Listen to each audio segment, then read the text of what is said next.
like a free zone. Like I'm cool. I'm not anxious. I love that. I love I'm to not hear that, actually. and you have no need to be anxious because I'm excited. Yeah. I'm not anxious. I think this is a national problem of Pakistan. You don't know how to speak English, but you're going to speak with a fake accent. It's like, yeah, I'm not an actress. I'm yeah. Even our cricketers, they love to speak English, and, not a single man, even he understands what he is speaking. Just like this actor, this actress, I think her name is Ramsha, and she is trying to speak English. And I'm trying to speak English because I'm in Houston, United States of America, and there is a very beautiful accent Pakistani girl interviewing me, so I have to reply in the same accent. We love Ramsha, of course, we love her. But, this is a mess on social media right now. It's viral and everyone is talking about Ramsha and her speaking skills and her accent. And majority of the people of Pakistan are like, lady, come on, why do you need to fake an accent? Anyways, I just wanted to share this thing with you people. Good evening, ladies and gentlemen. Welcome back to another episode of the Almost Serious Show. I am your host, Munib Hamid. And we bring you the stories shaping your country. While our scientists reach for the stars, many citizens struggle with daily challenges. While our youth innovative and, it's winning global competitions, tonight we are going to look at these stories, the achievements and the frustrations and the ironies and examine what they reveal about the state of our nation. Ladies and gentlemen, let's begin with the latest on petrol prices, a story affecting millions across the country now. So as you know, breaking news, the government has reduced petrol prices by rupees 5.66. Yes, from rupees 268, it is to rupees 263 per litre now. Wow, what a relief. What a relief. अब दही जो है 50 रुपए सस्ता हो जाएगा और जिंदगी आसान हो जाएगी. So now instead of selling your kidney to fill up your fuel tank, you just need to sell your iPhone charger to fill that tank. They call it relief, The government is like, Alhamdulillah, Subhanallah, we have given such a relief to the Pakistani people. Inki zindagi change ho jayegi. It's like half of Pakistanis, after the 5 rupees relief, is going to Dubai. Tour laga ke aate hain. The government calls it relief. Bhai, this isn't relief, it's trolling. 5 rupees can't even buy a chewing gum anymore. Ding dong bhi nahi aati 5 rupees ki ab. And you want me to celebrate it like it's Eid. It's the irony how the government wants to celebrate. It's the irony how the government is expecting the audience to celebrate. मतलब वो ढोल बजाते हुए रोडों पे आज is like 5 रुपए सस्ते हो गए.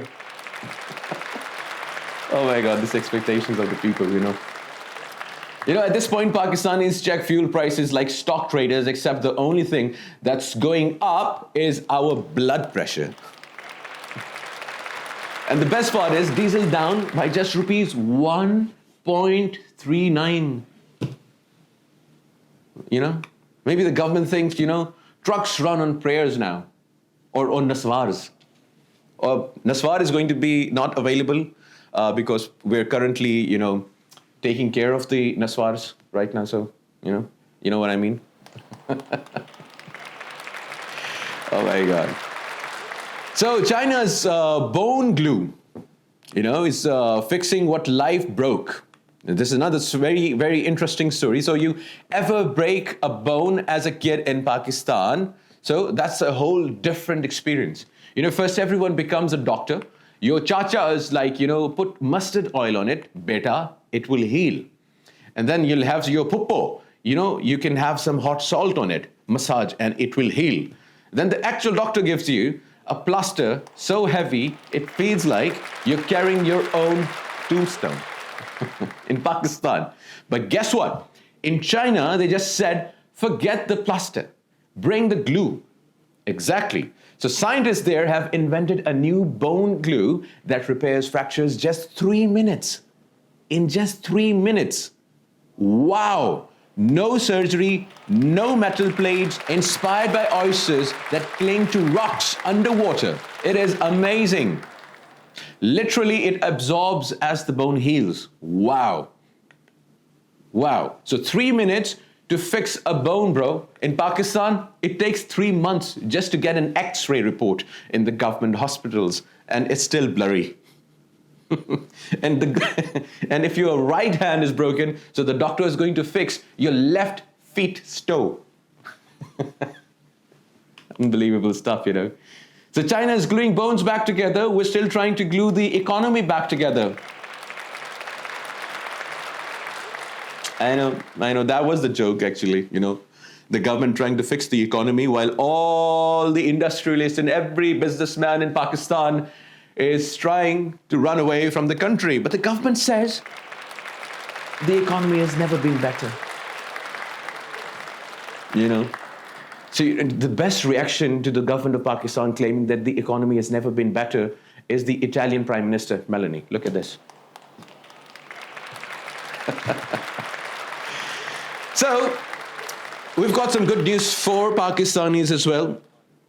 So the Pakistani wins global hackathon while his Wi-Fi is still reconnecting.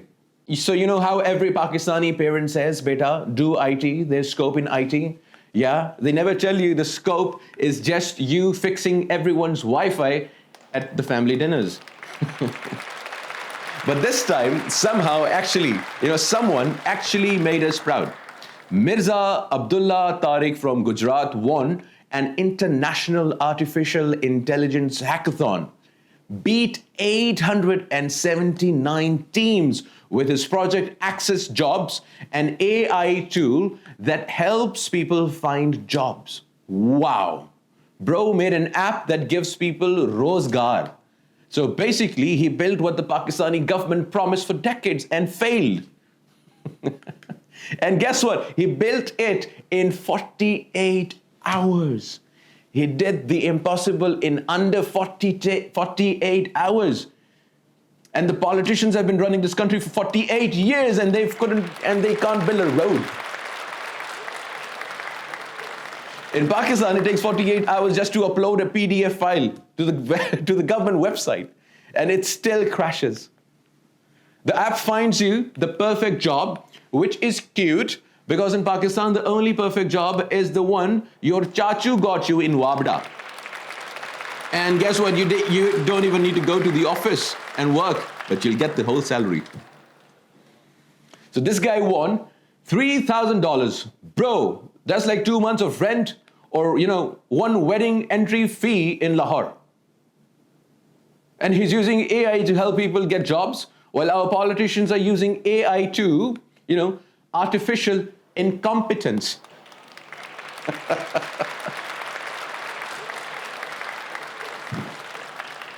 Oh my God. So we've got another story now.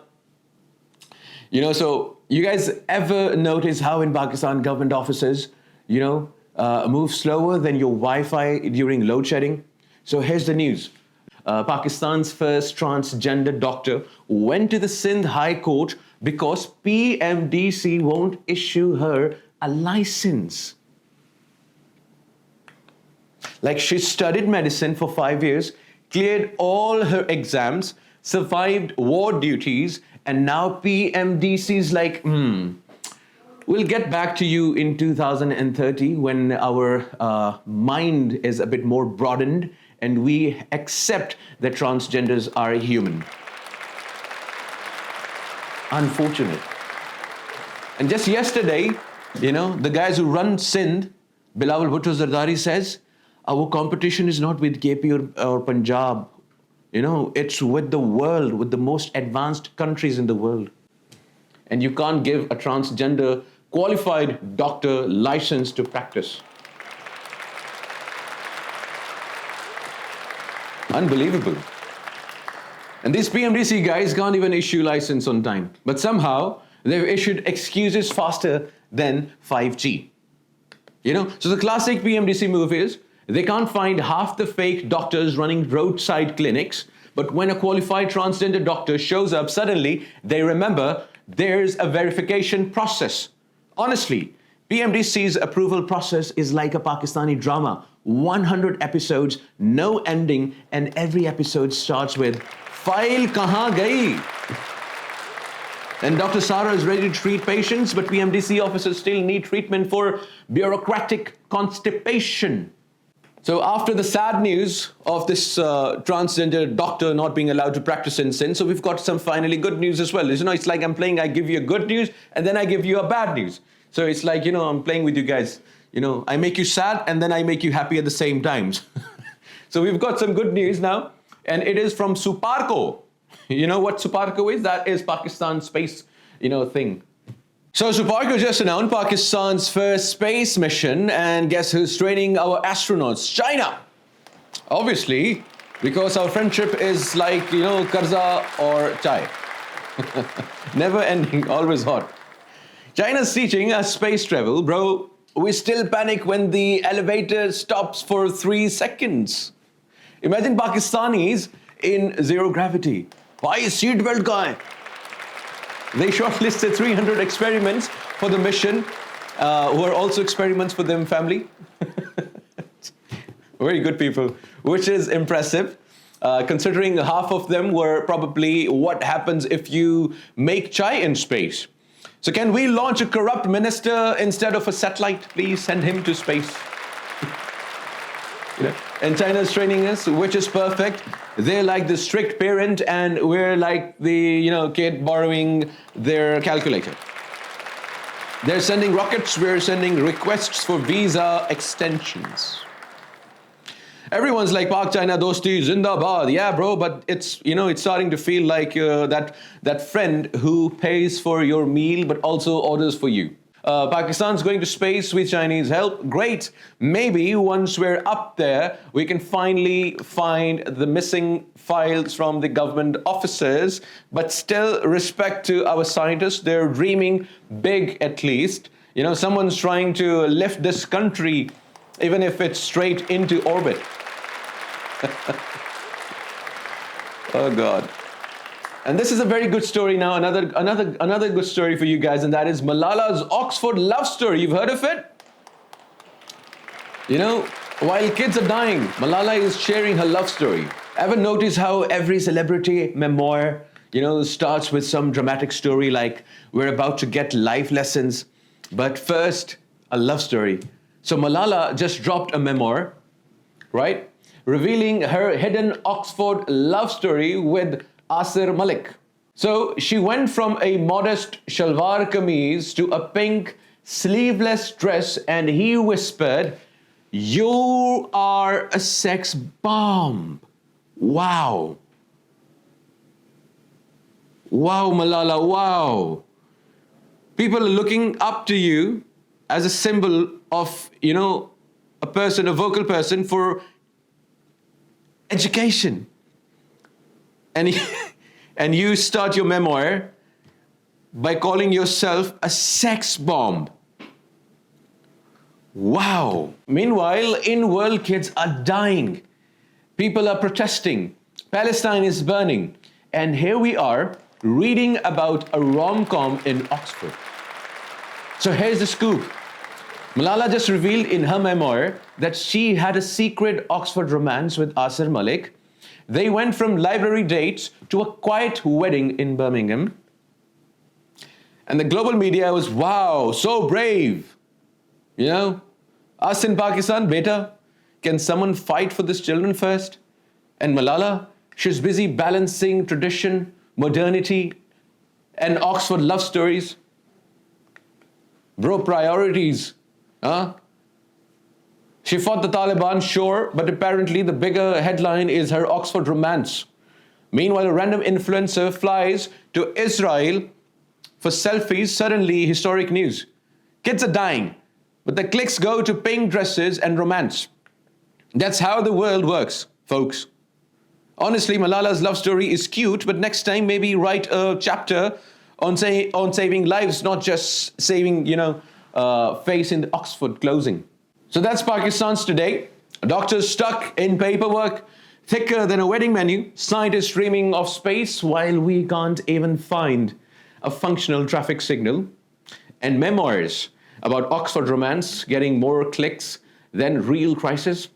Ladies and gentlemen, stay tuned, because in Pakistan, the only thing rising faster than our blood pressure is the petrol prices, our national stress level, and apparently the global media's obsession with Oxford love stories. Unbelievable. And don't go anywhere. Tomorrow we'll be back with more stories from the government, miracles that never happened, to tech breakthroughs that actually go, and maybe, just maybe, someone will finally fix the Wi-Fi in Pakistan. Oh! I always ask this question, why is the shark always biting the cables which are coming to Pakistan? Let's find out the answer tomorrow. Have a good night, ladies and gentlemen.